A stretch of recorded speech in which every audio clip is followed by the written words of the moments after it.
नमस्कार, मैं हूं आपके साथ आशा सरमाल। आप देख रहे हैं JK24/7 का फेसबुक पेज और इस वक्त की बड़ी खबर से ही बात करेंगे और उसके बाद जम्मू के सूरत हाल, कश्मीर के सूरत हाल पर भी चर्चा करेंगे। लेकिन इस वक्त की बड़ी खबर आपको बताते चले कि खाद बड़गाम से सामने आ रही है, जहां पर एक गोली चली है। लेकिन किन हालातों में ये गोली चली है, इसी पर बातचीत करेंगे। सीधा चलेंगे सनम एजाज के पास ही, हमारे साथ जुड़ चुके हैं। सनम, क्या कुछ अपडेट है बड़गाम से?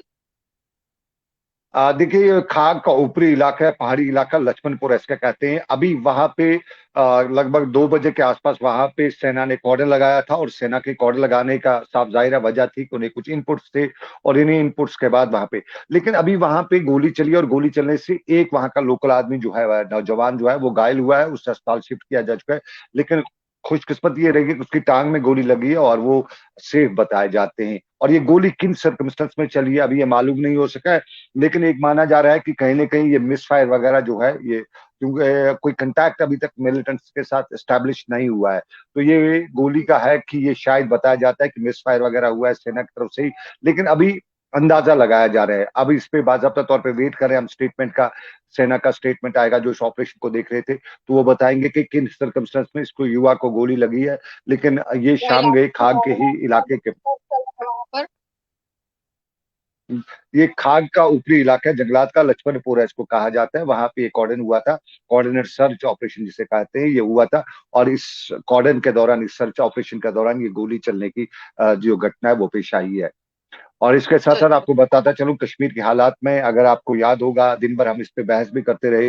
एक जो हमारा सेना का चॉपर जो है, इंडियन एयरफोर्स का, वो जो है दुर्घटनाग्रस्त हुआ है यहाँ पे उधमपुर में। और उसमें दोनों जो पायलट्स हैं, पायलट एंड को पायलट, दोनों की मौत वाक़ा हुई है। श्रीनगर में सेना का कहना है, या अधिकारियों का हम कहें तो उनका कहना है कि उन्हें एक बड़ा हादसा टाला है श्रीनगर के बडगाम के गोगो के इलाके में। क्या जी, कुछ चल रहा है? तो मेरी गोगो। आवाज आ रही है आपको? जी जी तो जी, फिलहाल बताइए। हमारे दर्शकों ने भी सुन लिया कि किस तरह से सनम बातचीत करते हुए नजर आ रहे थे। खाद बड़गाम का जो इलाका है वो जंगल से भरा हुआ है, सर्च भी चल रहा है, कॉर्डन ऑफ तो किया गया है, लेकिन जो इस वक्त घायल हुए हैं उनका अस्पताल में इलाज चल रहा है। और अब हम बात करेंगे जी जम्मू कश्मीर की सूरत हाल को लेकर, क्योंकि कल चैम्बर ऑफ कॉमर्स की तरफ से बंद की कॉल भी दी गई है, जिसमें महबूबा मुफ्ती ने भी अब अपना बयान यहाँ पर आपने देखा किस तरह से दर्ज कराया। सनम, सबसे पहले इसको लेकर बात कर लेते हैं, लेकिन उससे पहले अगर हम उरी सेक्टर को लेकर बात करें तो वो ज्यादा वाजिब होगा, क्योंकि उरी सेक्टर के अंदर 10 आतंकवादी सक्रिय बताए जा रहे हैं। वहां से कोई अपडेट? देखिए, वहां पे हम सक्रिय नहीं कहेंगे वहां पे, क्योंकि उड़ी का इलाका जो है ये ग्वाला का इलाका है, जहां से खबर आ रही है कि वहां पे ऑपरेशन है। और ये ऑपरेशन आपको याद होगा कल सुबह शुरू हुआ था। वहां पे हल्की गोली चलने की आवाजें सुनाई दी थी, जिस दौरान कुछ क्वार्टर्स ये भी बताया था कि सेना का एक जवान घायल हुआ है। लेकिन उसके बाद पूरे इलाके को कॉर्डन कर दिया गया, सील कर दिया गया। और एंटायर जो उड़ी का एरिया है, बोनियार से ऊपर का एरिया है, वहां से मूवमेंट रोक दी गई। और उस मूवमेंट के रोके जाने के बाद फिर वहां पे इंटरनेट भी बंद हो गया, उसके साथ साथ मोबाइल कॉलिंग भी बंद हो गई। तो लगा कुछ बहुत बड़ी घटना हुई है। तो इस घटना के अब ऐसा लग रहा है, जो इनपुट्स अभी आ रहे हैं, अभी तक इसको हम कंफर्म नहीं कहेंगे, लेकिन लोकल लोगों के साथ जो बातचीत हुई है, या हमारे रिपोर्टर्स वहां पे गए थे, उनका यही मानना है कि इन्फिल्ट्रेशन कोई बड़ी कोशिश हुई है। और उस बड़ी कोशिश में ये, चूंकि वहां पे हम कहेंगे सक्रिय हैं, बिल्कुल ऐसा नहीं कह सकते। मिलिटेंट्स वहां से अगर पाकिस्तान के साथ जुड़ा हुआ इलाका है, उड़ी का इलाका, जितने भी उड़ी के पेरिफेरीज हैं सब पाकिस्तान के साथ बॉर्डर मिलाते हैं, तो वहां से इन्फिल्ट्रेशन ही हो सकती है। क्योंकि अगर मिलिटेंट आएंगे तो उड़ी में नहीं रुकते हैं, वो उसके बाद सीधा जो निचले इलाकों का रुख करते हैं, बारामूला से होते हुए श्रीनगर भी आते हैं, या वहां से सोपोर या दूसरी जगहों पे, साउथ कश्मीर, नॉर्थ कश्मीर, सब जगहों पे चले जाते हैं। तो हो सकता है ये इन्फिल्ट्रेशन बेड़ी हो, और इसको रोकने के लिए सारी कोशिशें जो है, वो अधिकारी कहते हैं कि अभी वो खास खुलासा नहीं करें। वो अभी ये नहीं बता रहे कि क्या है, क्या कोई सर्जिकल ऑपरेशन तो नहीं करने जा रहे हैं। आपको याद होगा, आपकी जब ये सर्जिकल ऑपरेशन पाकिस्तान में हुआ था, तो तब भी बॉर्डर के इलाके में कुछ ऐसी सिचुएशन बनी थी। जब यहाँ से गई थी तो पेलोड जो जो पाकिस्तान में, जो कश्मीर है, पाकिस्तानी कश्मीर, वहां पे जब सर्जिकल ऑपरेशन हुआ था, तो मुझे याद है बिल्कुल इसी तरह की सिचुएशन बनी थी लाइन ऑफ कंट्रोल के आसपास के इलाकों में। खासतौर पर तब टंगडार कुपवाड़ा का इलाका जो था वो इस तरह का था। तो आज क्या कोई सर्जिकल ऑपरेशन हुआ है, ऐसा कभी बाहर निकल के अभी खबर नहीं आई है। लेकिन कुछ है। करने की कोशिश तो नहीं हो रही है? आज देखिए, आप दोबारा सवाल अपने। सनम, मेरा सवाल है कि क्या किसी तरह से घटना को अंजाम देने की कोशिश तो नहीं हो रही है जिस तरह से पहले हुई थी? देखिए, अंदाजा अभी अंदाजा ही किया जा सकता है, अंदाजा किया जा रहा है, और लोकल इनपुट्स जो है वो कोई शायद इन्फिल्ट्रेशन का कोशिश है लाइन ऑफ कंट्रोल के उस तरफ से, पाकिस्तान जिसे हम कहते हैं, पाकिस्तान की तरफ से कोई इन्फिल्ट्रेशन हुई है। लेकिन हम पास्ट अगर देखें तो इन्फिल्ट्रेशन जब हुआ करती थी तो उसके साथ गोलाबारी भी हुआ करती थी, और गोलाबारी के हवाले से तब एक्सपर्ट्स बताते थे कि ये गोलाबारी इसलिए हो रही है ताकि ध्यान बटा रहे सेना का और इन्फिल्ट्रेशन कामयाब हो जाए। लेकिन अब की बार गोलाबारी नहीं हुई है, तो ये सिर्फ माना जा रहा है इन्फिल्ट्रेशन हुई है। इससे पहले भी जम्मू इस तरह की जम्मू साइलेंट को इन्फिल्ट्रेशन। घटना को अंजाम देने की कोशिश हो रही है इस वक्त, लेकिन आपने देखा बारामूला के अंदर लगातार किस तरह से सेना के जवान जो है वो सक्रिय हैं। जम्मू कश्मीर पुलिस जो है जी। वो पूरी तरह से मुस्तैद है, और किसी भी तरह की घटना को अंजाम अगर देने की कोशिश होती है तो हर्ष सबको पता है सनम कि क्या होगा। आगे बढ़ेंगे, अब हम बात कर लेते हैं जो कल चैम्बर की बंद की कॉल है। महबूबा मुफ्ती का भी बयान सामने आया, उस पर कोई आपकी बातचीत, क्या कुछ कहना चाहेंगे? देखिए, महबूबा मुफ्ती ने आज जम्मू में बड़े स्ट्रॉन्ग स्टेटमेंट दिए हैं। लगभग हम कहेंगे कि वो काफी स्ट्रॉन्ग स्टेटमेंट, टफ स्टेटमेंट, हम स्ट्रॉन्ग इसे नहीं बल्कि टफ स्टेटमेंट देती रहती है। एक तो उसने आज जम्मू में जम्मू बंद की कॉल दी, कॉल के को सपोर्ट किया जब उसके जो जम्मू प्रेसिडेंट थे, वाइस प्रेसिडेंट जम्मू प्रोविंस के हमीद चौधरी, अब्दुल हमीद चौधरी को उन्होंने पहले बताया कि वो बताए, इस पे अपना स्टेटमेंट दे। जब प्रेस कॉन्फ्रेंस ने दी तो प्रेस कॉन्फ्रेंस में अब्दुल हमीद चौधरी ने बताया कि वो जम्मू बंद का जो आहवान हो रहा है या जम्मू ट्रेडर्स ने बंद की कॉल दी है वो उसका सपोर्ट करे। फिर महबूबा मुफ्ती ने खुद अपने जो प्रेस कॉन्फ्रेंस उसमें भी उसने हवाला दिया, उसने जो कुछ सिचुएशन बताई उसमें उसने बताया कि वो जम्मू बंद की कॉल का सपोर्ट करिए। और सिर्फ महबूबा मुफ्ती ने नहीं बल्कि अवामी नेशनल कॉन्फ्रेंस ने भी जम्मू बंद के कॉल की सपोर्ट की। ये कश्मीर की जमात है अवामी नेशनल कॉन्फ्रेंस। तो जम्मू में साफ जाहिर आपको कि वो सबसे जो बड़ी बात वकील अगर हैं आप यहाँ जो जम्मू के। कि महबूबा मुफ्ती ने साफ कह दिया है कि जिस तरह से यहाँ पर हालात पहले बिगड़ते हुए वो बात कर रही थी कि जम्मू कश्मीर के हालात जो है वो सही नहीं हो रहे हैं, बिगड़ते जा रहे हैं, तो उसी का हवाला देते हुए आज फिर से उन्होंने बात की है कि अभी भी समझने की जरूरत है जम्मू के लोगों को, कश्मीर के लोगों को, कि ऐसा ना हो कि सरकारी नौकरियां भी चली जाए।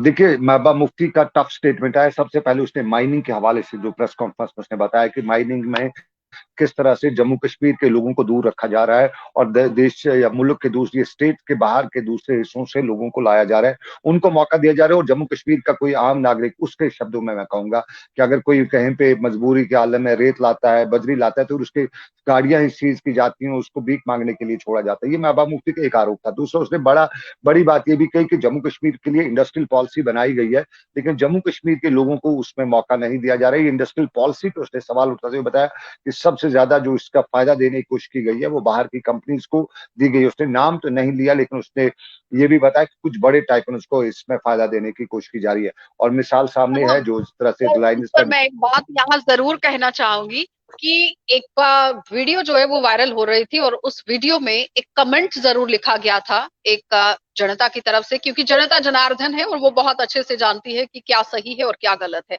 उनका कहना था कि रिलायंस जियो का आप नेट चलाते हैं, रिलायंस जियो के स्टोर में आप जाते हैं, रिलायंस जियो का आप पेट्रोल भराते हैं, तो रिलायंस जियो के स्मार्ट अगर यहाँ पर सेंटर खुल जाते हैं तो फिर क्या प्रॉब्लम है, यानी क्या दिक्कत है? जब आप हर चीज रिलायंस को लेकर चला रहे हैं तो फिर दिक्कत क्यों? देखिए, ये दिक्कत जो है वो ट्रेडर बता रहे हैं, हम इस पे कोई टिप्पणी ना करें बेहतर है, लेकिन ट्रेडर बता रहे हैं कि जो ये बड़ी कंपनीज आएंगी तो इनके पास एक बड़ा नेटवर्क होता है। इनके पास जो इनके पास आइटम्स सेल के लिए होते हैं वो थोड़े सस्ते होते हैं एज कंपेयर टू एक रिटेलर के। और फिर लोग जो है वो प्रेफर ही करते हैं बड़े बड़े जो शोरूम जाने की। तो आम जो छोटा बिजनेस तबका है, जो छोटा ट्रेडर है, उसका नुकसान होगा, उसका उसका बिजनेस जो है वो हर्ट होगा। जम्मू के ट्रेडर्स की जिस तरह से बात की जाती है उनकी यही इसमें है कि बड़ी कंपनी तो ठीक है अपनी जगह पे, लेकिन जो छोटे तबके का, छोटे वर्ग का जो कारोबारी होगा उसको उसका कारोबार खत्म हो जाएगा। सारे लोग, क्योंकि कस्टमर जो है वो ये नहीं देखता है, वो देखता है कि अवेलेबिलिटी उसको कहाँ पे कितनी और कितना सस्ता मिल रहा है। तो जब ये चीजें आ जाएंगी, अब ये कंपनीज अलग बड़ी होती होता है, था, इनके पास एक चेन होता है। एकजुट होना कितना जरूरी था, एक मंच पर आना कितना जरूरी था, क्योंकि आज मिनी बस एसोसिएशन की तरफ से, ट्रांसपोर्टर्स की तरफ से भी कह दिया गया कि वो बिल्कुल भी इसका समर्थन नहीं कर रहे हैं। और कठुआ से भी बात ये निकल कर सामने आई कि वो भी समर्थन नहीं कर रहे हैं, क्योंकि उनको पहले नहीं लिया गया विश्वास में। अगर विश्वास में लिया गया होता तो शायद वो भी यहाँ पर अभी समर्थन कर रहे होते। क्या लगता है कि चैम्बर ऑफ कॉमर्स की तरफ से पहले सारे लोगों के साथ मिलकर एक मीटिंग होनी चाहिए थी, करनी चाहिए थी, बातचीत होनी चाहिए थी? देखिए, इस तरह का कोई भी फैसला लेने से पहले सभी जो क्वार्टर्स हैं उनको इकट्ठा होना पड़ता है, उनकी मीटिंग्स ले, उनके सुझाव लेने पड़ते हैं। लेकिन यहाँ पे आज हमने दूसरी बात भी देखी, हमने ये भी देखा कि आज जो ट्रांसपोर्टर्स थे वो अपनी खुंदक भी निकाल रहे थे, क्योंकि पास्ट में कई बार ऐसा हुआ है कि उन्होंने अपने मामलात को लेके, पेट्रोल डीजल की कीमतों को लेकर जब बंद कॉल दी थी, तो कई बार ट्रेडर्स ने उनका सपोर्ट नहीं किया था, उसका दुकानें वगैरह उन्होंने खुली रखी थी, अपना बिजनेस वगैरह खुले रखे थे। तो आज ये खुंदक निकालने का इनको भी समय था, क्योंकि आज ट्रेडर्स की कॉल थी और ये जो ट्रांसपोर्टर्स थी, एक अनुमान लगाया जा रहा है कि ये एक तो ये है कि एक तो इन्हें कॉन्फिडेंस में नहीं लिया गया था, और दूसरा ये ट्रेडर्स को बताना चाहते थे कि जब हमारे मामलात होते हैं तो आप तब खामोश होते हैं, तब बिजनेस करते हैं, तब हमें सपोर्ट नहीं करते, तो आज हम आपको, क्योंकि मुद्दा बड़ा है और ये ट्रेडर्स का डायरेक्टली कहीं न कहीं जुड़ा हुआ मुद्दा इसमें ट्रांसपोर्टर्स डायरेक्टली इसमें जुड़ नहीं रहे, तो इसलिए ट्रांसपोर्टर्स ने उनको बता दिया ट्रेडर्स को कि पास्ट अगर इन फ्यूचर में अगर कोई आप फैसला लें या कोई मामला लें या ट्रांसपोर्टर्स फैसला लें, तो सब और मिलजुल बड़ी के उस बात है फैसले कि पे अमल खबर ये करें। थी कि महबूबा मुफ्ती खुद यहाँ खुले मैदान में वो चुनौती देती हुई नजर आई और उन्होंने समर्थन भी दिया है और हर वक्त वो बात करती हुई भी नजर आ रही थी कि जम्मू कश्मीर के अंदर सूरत हाल किस तरह से बदलते जा रहे हैं। और अगर आज यहाँ पर समर्थन पीडीपी पार्टी की तरफ से चैम्बर ऑफ कॉमर्स को मिला है तो कहीं ना कहीं एक तरफ उनका फायदा होता हुआ जरूर दिखेगा। कल क्या लगता है कि किस तरह से रहेंगे सूरत हाल? चलिए, सनम से शायद हमारा संपर्क कट गया है, लेकिन सवाल आपको जाते जाते ये बताना बहुत जरूरी है, जिस तरह से चैम्बर ऑफ जाती तो कॉमर्स जम्मू में, की तरफ से में यहाँ पर चक्का जाम एक की बात है, बंद की कॉल दी गई है। सनम, सवाल आपका जो, हाँ वही सवाल मेरा है, जिस तरह से हम पहले भी बिहाइंड द कैमरा बात कर रहे थे उस पर कोई प्रतिक्रिया देना चाहेंगे? देखिए, बिल्कुल कल लगता यही है कि क्योंकि मुद्दा बड़ा है, सिर्फ इसमें मुद्दा इस वक्त इतना नहीं है कि जम्मू में रिलायंस की आएंगी, इस वक्त सरकार को कई फ्रंट्स पे, महाजों पे, कई फ्रंट्स पे जनता का गुस्सा झेलना पड़ रहा है। एम्प्लॉयज का गुस्सा कश्मीर में है, फिर जो आंगनबाड़ी ट्रेडर जो हैं उनका भी एक गुस्सा जनता में है। बहुत से मामलात में सरकार ने बताया था कि हम उनकी बहुत ज्यादा एक, जिस तरह आज महबूबा मुफ्ती बता रही थी कि शहद की नदियां जम्मू कश्मीर में 370 के बाद बहाई जाएंगी, लोगों में बहुत ज्यादा आशाएं पैदा हुई थी, लेकिन ऐसा हुआ नहीं, सरकार उतना कर नहीं पाई, तो गुस्सा जनता में है। तो कल उसी गुस्से का कुछ ना कुछ असर पब्लिक का देखने को मिलेगा, और जम्मू में कल ट्रेडर, गंगा में हाथ धो रही है महबूबा मुफ्ती। महबूबा मुफ्ती साहब जाहिर है मौके का फायदा भी उठा रही है, और इससे हम कहेंगे जो पॉलिटिक्स की भाषा में, महबूबा मौके पर चौका भी लगाना चाहती है और उसमें किसी हद तक वो सफल भी हो रही है। जिस तरह से उन्होंने आज स्टेटमेंट भी दिया, आज जम्मू कश्मीर की उसने जनता की नब्ज को टटोला, छेड़ा है, और खासतौर पर जम्मू में उसने जनता को जो बताया कि आप लोग जब 5 अगस्त का फैसला सेंटिमेंट हुआ की था। राजनीति कर रही हैं, उन्हें एक मुद्दा मिल गया है जम्मू के अंदर भी। देखिए, बड़ा मुद्दा मिला उसे जम्मू को, और वो इसको कैश कराना जा कर सकती भी है, और महबूबा मुफ्ती कैश करा भी सकती हैं, क्योंकि महबूबा मुफ्ती सेंटिमेंटल पॉलिटिक्स भी खेलना जानती है और बहुत अच्छा खेल रही है। इस वक्त जिस तरह की वो पॉलिटिक्स कर रही है उसमें वो सफल हो रही है, कश्मीर प्रांत में, कश्मीर सूबे में जो बड़ी कामयाब भी हो रही है। जम्मू में उसको बेस नहीं मिल रहा था, लेकिन अब उसको कहीं मौका मिला है और इसको वो एक्सपेंड करने की कोशिश करेगी, और ऐसा होता इससे है वो जम्मू का, क्योंकि जिस तरह से देखा गया था कि पीडीपी पार्टी बिल्कुल पूरी तरह से बटती हुई नजर आ रही थी, बिखरती हुई नजर आ रही थी, लेकिन महबूबा मुफ्ती ने जिस तरह से सेंटिमेंट की राजनीति शुरू कर दी है, एक एक करके वो जनता को बटोरने में लगी हुई है, पार्टी को बटोरने में लगी।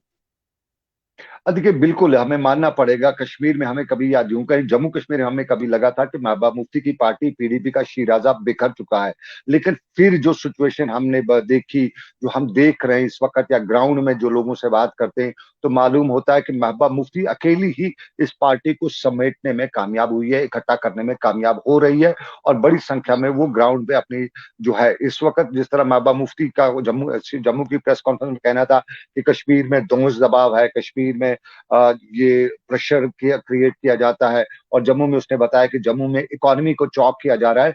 सब जाहिर है इस सारे के बीच में महबूबा मुफ्ती के साथ जो लोग मिल रहे हैं इस वक्त भी, खासतौर पे युवा जो मिल रहे हैं और युवा जो सिंपैथी गेन कर रहे हैं, उसकी वो बड़ी कामयाबी हम कहेंगे महबूबा मुफ्ती के लिए है, और आने वाले वक्त में, या हम कहें आने वाले चुनाव में, महबूबा मुफ्ती तब तक एक बड़ा फोर्स बन के सवाल सामने आ आखिरी चुकी होगी। क्योंकि समय का भी अभाव है, ये बताइए कि चैम्बर ऑफ कॉमर्स की तरफ से जिस तरह से बंद की कॉल दी गई, कल क्या कुछ देखने को मिल सकता है? क्योंकि उपराज्यपाल के साथ देखिए, उन्होंने कल पर बातचीत करने की बात कही है, क्या लगता है कि कल इस तरह से अटकलें बन सकती हैं? क्या कोई मैसेज सामने आ सकता है?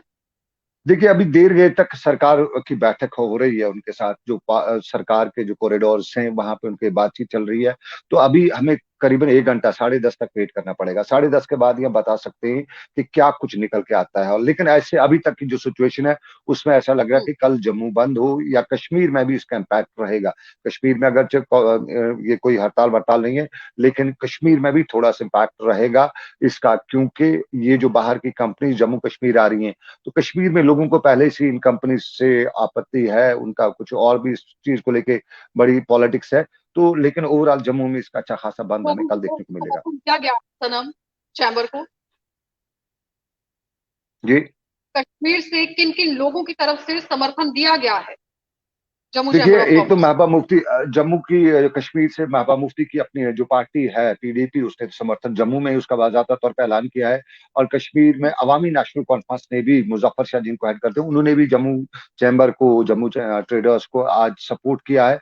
तो ये चूंकि उनका सपोर्ट जम्मू में ही है, लेकिन जो जम्मू के हालात का असर जो है वो कश्मीर में जरूर दिखाई देता है। तो अगर हम यहाँ बड़े पैमाने पर कोई सुबह ही क्लियर होगी कि आखिर किन किन लोगों की तरफ से समर्थन हुआ है, वो सड़कों जी पर देखने को मिलेगा कि क्या पूरी तरह से बिल्कुल चक्का जाम हुआ है या नहीं हुआ है, और शाम तक पिक्चर क्लियर हो जाएगी कि आखिर क्या कुछ आगे बनने वाला है। बहुत बहुत धन्यवाद सनम जुड़ने के लिए। तो फिलहाल आपने देखा कि सनम एजाज हमारे साथ हमारे सहयोगी जुड़े हुए थे, जो हमें पूरी जानकारी दे रहे हैं कि किस तरह से चैम्बर ऑफ कॉमर्स की तरफ से जो कल बंद की कॉल दी गई है उसमें महबूबा मुफ्ती ने अपना समर्थन दे दिया है, अवामी इत्तेहाद पार्टी की तरफ से भी समर्थन दिया गया, और भी कुछ लोगों की तरफ से समर्थन दिया गया है, और कई ऐसे लोग भी हैं जिन्होंने अपना समर्थन नहीं किया है। लेकिन कल देखने वाली बात यह होगी कि चैम्बर ऑफ कॉमर्स और ट्रेडर्स की तरफ से जो बंद की कॉल दी गई है उसमें कितना फायदा होगा। क्या प्रशासन की तरफ से कदम उठाए जाएंगे, क्या एलजी प्रशासन की तरफ से आगे आकर बात करने की कोशिश की जाएगी, या फिर इस मुद्दे को और ज्यादा आगे बढ़ाने की कोशिश होगी, ये देखने वाली बात है। चलिए आप देखते रहिए JK24/7।